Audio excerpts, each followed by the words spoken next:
Welcome to Reality with Kiki. I'm your host, Kiki, and on this channel, we discuss reality TV, celebrity gossip, and viral topics. Please be sure to like, comment, and subscribe if you like our content. You can also follow us on our Facebook page. A link will be in the description box below, and we also have it linked in our bio.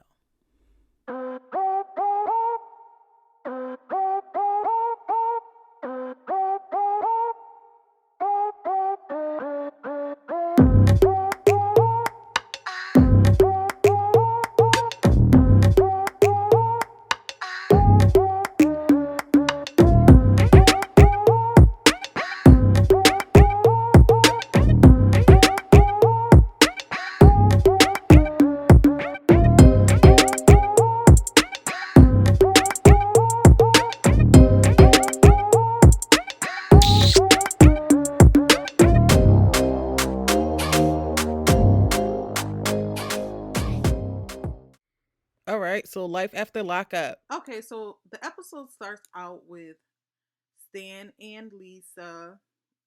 Stan gets up early and leaves the house, and he's like at this pond, and he's just sitting there thinking about his wife who passed about 10 or so years ago. And he's crying and is upset because he's like, my wife was my best friend. We got along so well. And I'm trying to make that happen with Lisa, but it's not working. You knew what type of time Lisa was on when you met her. And you knew what type of time you were on when you signed up on that sugar daddy website. So he acts like he didn't know that you were supposed to be exchanging money for whatever it was that you wanted from her. And also, even though he met her prior to her going to jail, you didn't have to stay in that situation. Lisa was not your woman. But you decided to stay, and you get upset at her reactions and the way she goes about things, but you knew who she was.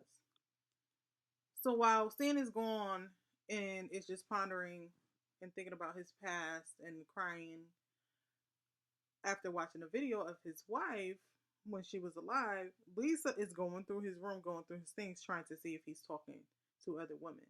Now, Lisa, you are talking to other people as well, so I'm not really understanding why this is such a priority for you, because I don't know if she's using the information to try to guilt him.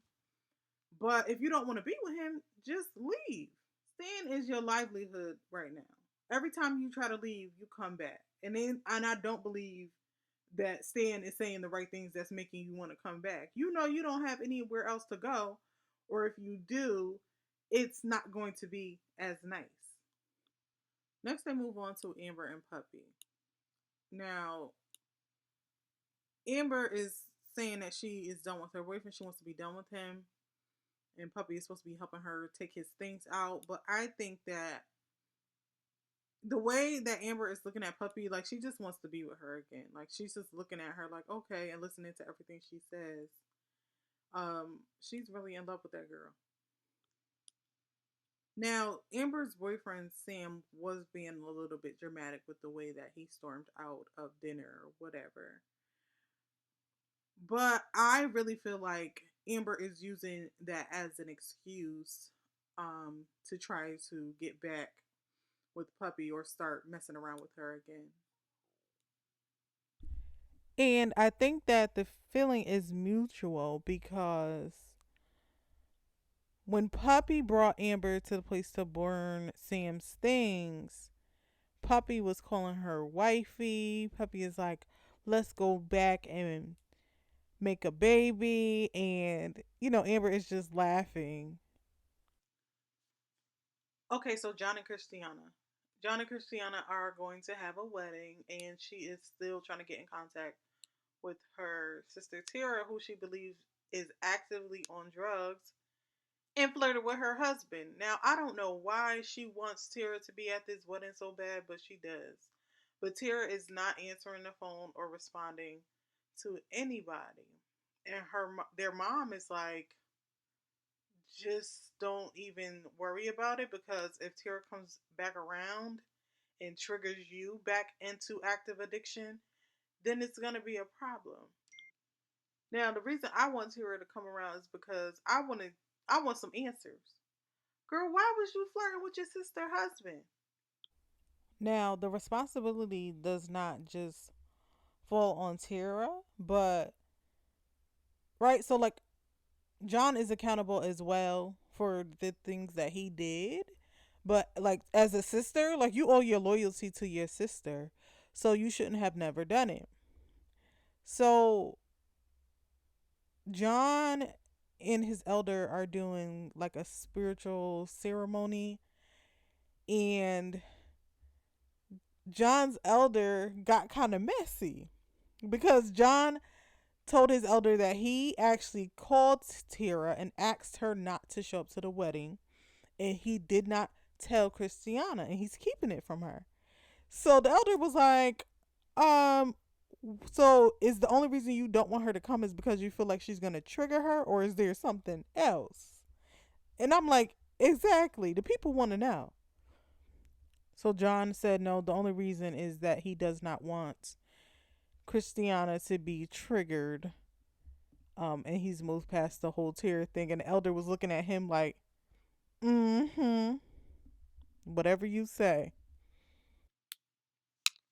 Okay, so we finally get to the secret that Brittany has been holding. Now, I like Brittany and Ray. I'm actually rooting for them, despite the number of people who think that she's crazy and is going to run him away. So, Brittany brings Ray along to see a fertility doctor because she's trying to see what's going on because she's been trying to get pregnant. She wants to have a baby now. And I thought that the secret was going to be that she lied about her age and that she's actually older than what she is, so it's going to make it harder. But the real thing was that when she was 19, she had an ectopic pregnancy and they removed one of her fallopian tubes. So, because of that, and coupled with her age, it could make it harder for her to get pregnant and have a baby. And Ray said that, like, when he was in jail, they just were discussing their future, and he knows that he wants to have children. So, thinking about all that, I kind of understand why she kept it from him. Because I think that Brittany is afraid that, like, if she can't have kids and she can't give him a baby, that he is going to look elsewhere, especially with him being younger than her. And I think that, like, that's something that she also really wants as well. She kind of talked about that experience that she had with the ectopic pregnancy.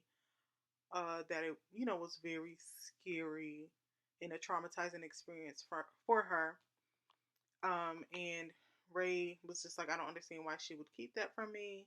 I think I would be sad if I found out that we couldn't have kids, but I'm thinking, I mean, it costs money, but there's always surrogacy. There's other alternatives, to have children.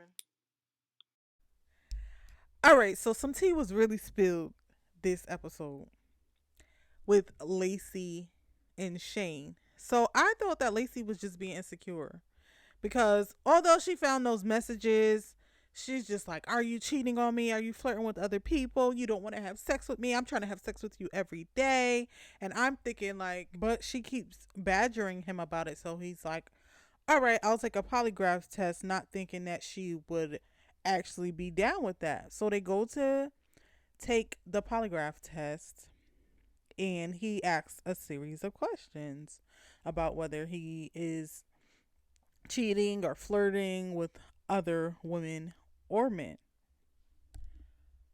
Okay, so once they're done and the results are read, the polygraph examiner is like, there are a series of questions that show deception, or he called it, um, there was a significant reaction to them. So the questions were, are you now holding back a secret that you don't want your wife to find out? The next one was, you have have you lied to your wife about your locations to be with another man or woman for sexual purposes? And lastly, the polygraph examiner said that Shane has communicated with a man or men via text, phone, social media, or in person for sexual purposes. So Lacey is like, for sexual purposes? And the examiner responded, yes, for sexual purposes. And just goes into overload. Like, she can't take it. She's getting up, like, I need to leave. I don't want to hear this. And the polygraph examiner tries to calm her down, was like, well, I can tell you that he hasn't cheated on you, but like, this doesn't help this girl who's already feeling insecure because she feels like her husband doesn't want to have sex with her. But this is where it comes out. So she leaves, and one of the producers is asking Lacey, like, why don't you want to know? And she's like, well, I do want to know, but it pretty much, it's a lot. And she's like, well, if he's bisexual, is that going to be an issue? And she's like, yes. I don't know. I can't deal with that. Is Shane is back in the room with the examiner, like, are you telling me I'm lying? He's like, yes, I'm telling you that you're lying. And then Shane blows up and lets it be known that he actually has been talking to men, but it's just for money online. He's been doing OnlyFans. He's been talking to other men and probably sending them videos as well, because I think, that's, what you do on OnlyFans. And so Shane essentially is just gone off because now he feels ashamed. He's like, I look like a F word on national television. I'm not gay. I'm not homosexual, but I am doing these things to make money. And I don't know, Shane, those pictures look kind of sus, but if your plan was to market to the gay community, then that's your business. I'm not judging, but you don't get to get upset about it now that it's being exposed and then try to flip it on Lacey like, oh, now we need to do a polygraph test on you. Now, Lacey is doing her dirt, talking to John and stuff like that. And she kind of had a reason to have some suspicion about what's going on because you did let her know that you cheated on her in the past. I don't know, but it got crazy and interesting at the end. Let me know what you guys thought about this big blow up at the end of this episode down in the comments below. And I'll talk to you next time.